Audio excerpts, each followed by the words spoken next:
ये चित्त जब परमात्मा के पास में पहुंचता है, ये मन जब भगवान की शरणागति की ओर जाता है,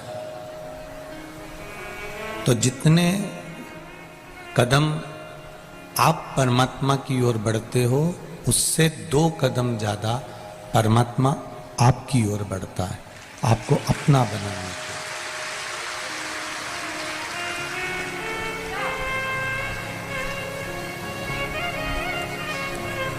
बछड़ा गाय के पीछे चलता है,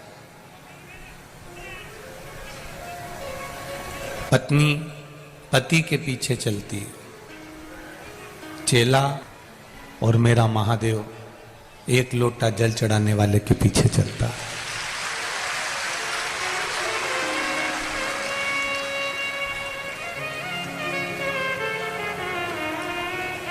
जिस दिन अपनी जिंदगी में आप 1 लोटे जल की महत्वता को जान जाओगे,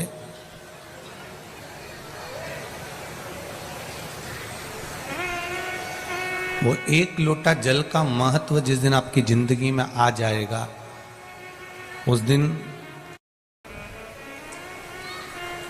कोई कह देगा कि वहां चमत्कार भी हो रहा है, तो आप नहीं जाओगे, क्योंकि आपको मालूम है कि 1 लोटे जल में वो चमत्कार है कि वो दुनिया में कहीं नहीं हो सकता।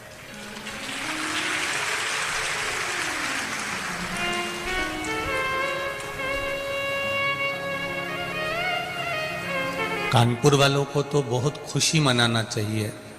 कानपुर वालों को तो बड़े आनंद का विषय है कि केवल कई जगह पर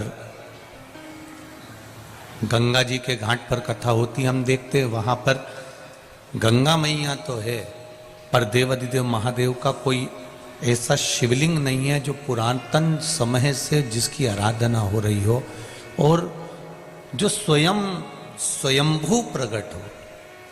जैसे काशी के विश्वनाथ जी स्वयंभू प्रकट हैं, उज्जैन के महाकाल, केदारेश्वर, सोमेश्वर, भीमाशंकर, मल्लिकार्जुन, त्र्यंबकेश्वर, ऐसे ही कानपुर आने वालों को मैं निवेदन करना चाहूंगा या कानपुर की धरा वालों से कहना चाहूंगा कि आप किस्मत वाले हो जो आनंदेश्वर आपके बीच में स्वयं विराजमान।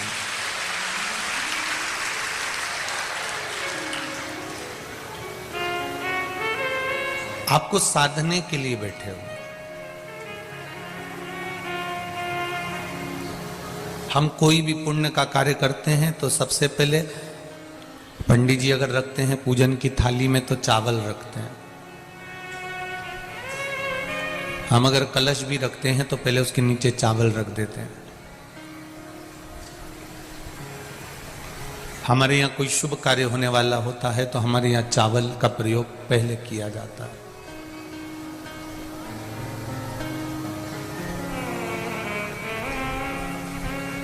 सारी चीजों का प्रयोग बाद में है, पहले चावल का प्रयोग है। अक्षत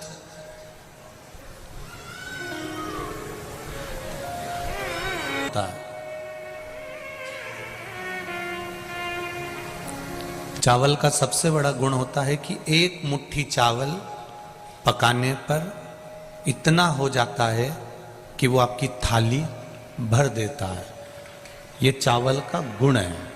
उसी तरह चावल पूजा की थाली में, पूजन के स्थान पर, पुण्य के स्थान पर, सत्कर्म की जगह पर, अच्छी जगह पर चावल का प्रयोग इसलिए किया जाता है कि आप उसमें से थोड़ा सा भी अगर दे रहे हो तो उसका फल आपको 1000 गुना प्राप्त होगा। इसलिए उसको अक्षत कहा जाता है, इसलिए उसको अक्षत बोलते हैं। अक्षय है वो, दे दिया उसने। पुण्य 1 मुट्ठी चावल को हम पकाते हैं तो इतना सारा हो जाता है, उसी तरह पुण्य थोड़ा सा करने पर इतना हो जाता है। हम थोड़ा सा भी कर रहे हैं तो उसका फल हमको मिलता जरूर है।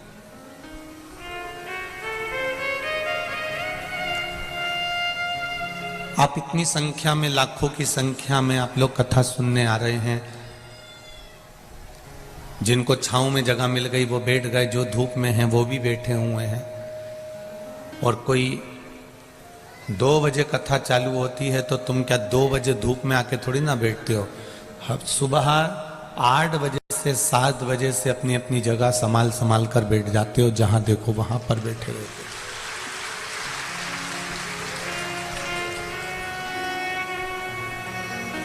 शायद कानपुर के लोग कह रहे थे, अभी कल्याणपुर वाले, हम सुबह जब आनंदेश्वर गए तो बता रहे थे इतना इंतजार तो गुरुजी शायद ही कानपुर वासियों ने किसी कथा का करा होगा जो आपका कथा का।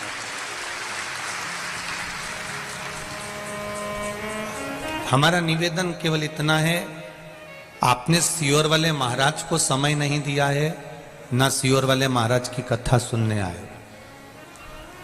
आप शिव महापुराण की कथा सुनने आए हो, और वो कथा कल्याणपुर में कराने वाला भी, देखो ये कथा तो कानपुर में है, पर कानपुर का भी क्षेत्र चुना मेरे भोलेनाथ जी तक, तो पहली कथा का चुना है कल्याणपुर।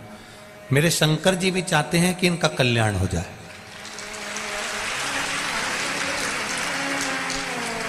कल्याणपुर क्षेत्र चुना, और ये कथा, ये जितने भी जजमान बने हैं या जितने भी आयोजक समिति है, ये इनके बस की नहीं थी।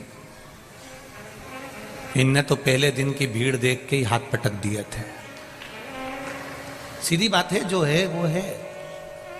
पर प्रशासन ने भी इनका कदम से कदम मिलाकर 2 कदम आगे चलकर पुलिस प्रशासन ने और यहां की प्रशासन ने साथ दिया।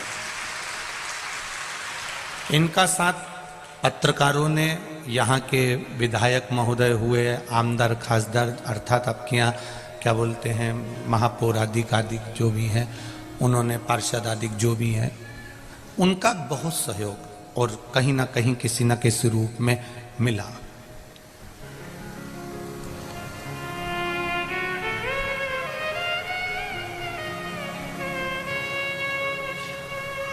कोई कह रहे थे गुरुजी हमने तो कुंभ का मेला देखा था और दूसरी बार कानपुर का ये मेला देखा। ये शिव कृपा से मिला, इतना सामर्थ्यता नहीं है। कथा कराने वाला मेरा आनंदेश्वर महादेव था, उसको सुनना थी, इसलिए उन्होंने गंगा जी के घाट पर बैठकर इसको करा दिया, और आप और हमने इसको सुन लिया। कराने वाला कोई दूसरा नहीं है। मीडिया संघ ने इसको पूरा लिख लिख कर जनमानस तक भेज दिया, बहुत दूर दूर तक मीडिया ने इसको पहुंचाया। अपनी कलम का सदुपयोग करा जो इनको माता सरस्वती ने प्रदान करी है। वो कलम का प्रयोग इन्होंने अपने माध्यम से किया और उसका सुख संपूर्ण विश्व को मिला। धारण करना, थोड़ा सा पुण्य, थोड़ा सा चावल पकाने पर ज्यादा हो जाता है, उसी तरह जैसे पुण्य थोड़े से ज्यादा होता है, उसी तरह पुण्य की शरण में पाप अगर रहता है तो पाप ज्यादा से थोड़ा हो जाता है। जैसे पालक और मेथी, मेरी जीजियों जानती हैं, मेथी की सब्जी बनाओ, पालक की सब्जी बनाओ, इतनी सारी कढ़ैया भर के रख दो, वो इतनी सी हो जाए।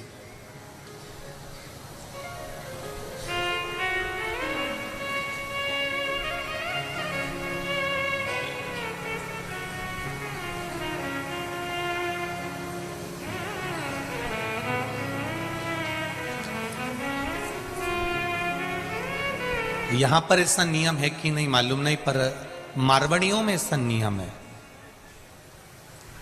मारवाड़ियों में एक नियम होता है कि जब कोई मरता है, मरने के बाद में जब उठावना होता है, उठावना होने में जो पुरुष होते हैं वो मंदिर जाते हैं, मंदिर से जब वापिस आते हैं तो घर की स्त्रियां पालक लेकर खड़ी रहती हैं। अब यहाँ है कि नहीं मालूम नहीं, पर मारवाड़ में ऐसा नियम रहता है। अब वो पुरुष आया, स्त्रियों ने उस पालक को थोड़ा सा दिया, क्यों, उसका कारण क्या होता है? उसका कारण केवल इतना है कि कहीं कोई पाप कर्म अधिकता में रह गया हो तो परमात्मा उसको थोड़ा कर दे और हमारा जो पुण्य है उसको प्रबल कर दे। पुण्य की प्रबलता हो जाए और पाप थोड़ा हो जाए। महाराज,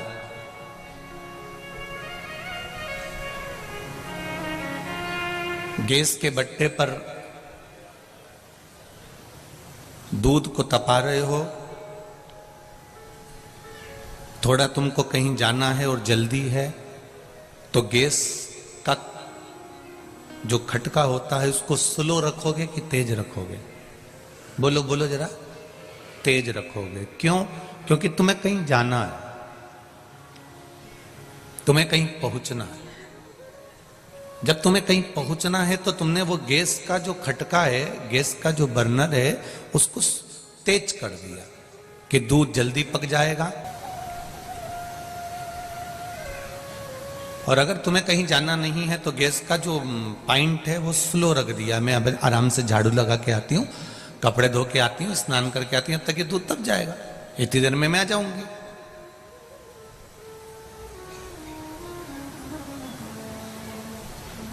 भजन का भी ऐसा ही बल है। आप अगर थोड़ा सा भजन का बल बढ़ाओगे, थोड़ा सा भजन का बल तेज कर दोगे, थोड़ा सा भक्ति का बल तेज कर दोगे, तो ये निश्चित है जैसे दूध तप जाता है, उकल जाता है, उफन जाता है, उसी तरह मेरे परमात्मा की कृपा भी उछल जाती है, उफन जाती है और वो आशीर्वाद दे ही देती है। अपने भजन के बल को बढ़ाने का थोड़ा सा प्रयास करिएगा, ज्यादा नहीं। हम फिर कहेंगे गाय के पीछे बछड़ा चलता है, पति के पीछे पत्नी चलती है, गुरु के पीछे चेला चलता है, और जो जल चढ़ाता है देवाधिदेव महादेव को, एक लोटा जल जो अपने घर से लेकर जा रहा है, मेरा महादेव उसके पीछे पीछे चलकर उसका कल्याण कर देता है। वो निश्चित है।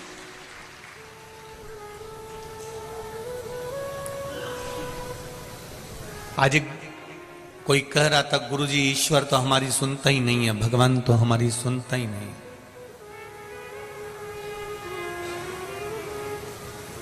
हम कहते हैं क्यों नहीं सुनता?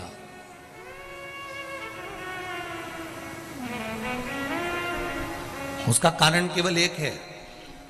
गुरुजी मैंने 2 घंटे भगवान का भजन करा, मैंने श्री शिवाय नमस्तुभ्यम का जाप करा, मैंने पूजन करी, मैंने अर्चना करी, मैंने आराधना करी, मैंने पाठ करा, मैं शिव जी के रोज मंदिर जाता हूं, रोज अभिषेक करता हूं, रोज अर्चना करता हूं, उसके बाद भी भगवान मेरी क्यों नहीं सुनता?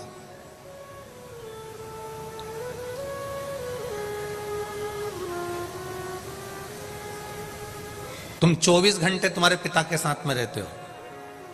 मेरा बच्चों से निवेदन है, जो बच्चे कहते हैं भगवान हमारी नहीं सुनता, एक बार पशुपति व्रत करने के बाद तुम्हारा यह मन होता है कि मैंने जिसके लिए करा वो मेरा काम हो जाना चाहिए। होता है? ऐसा नहीं कर रहे कि नहीं होता, होता है।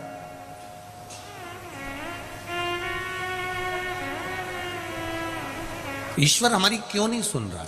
हमने पूजन करी, आराधना करी, अर्चना करी, पशुपति व्रत करे, जल चढ़ाया, धूप बत्ती लगाई, अगरबत्ती लगाई, सब करा हमने, फिर भगवान दिया भी लगाया हमने, भगवान ने क्यों नहीं सुना?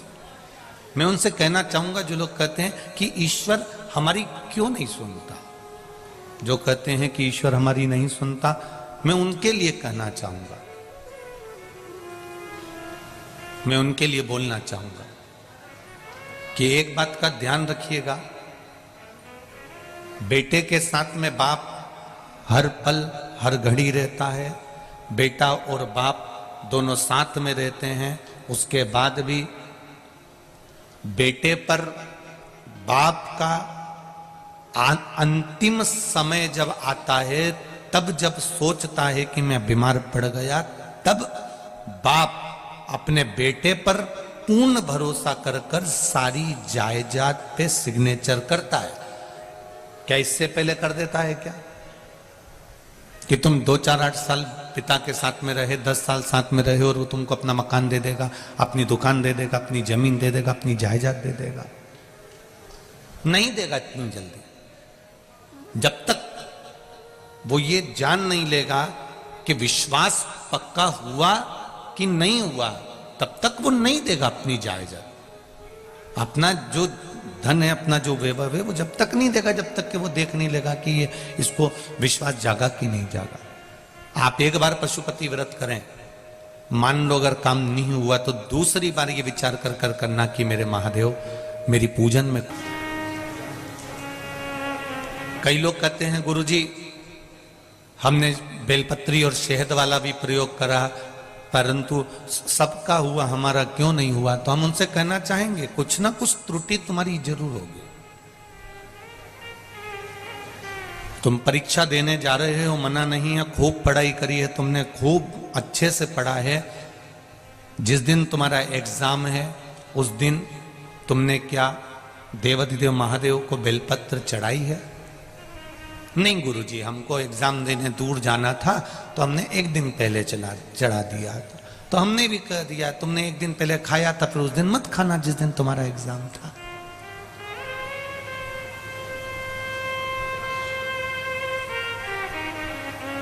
जिस दिन तुम्हारा एग्जाम है आप पढ़ाई करो, दिल से करो, उसके साथ में एक पत्र आया।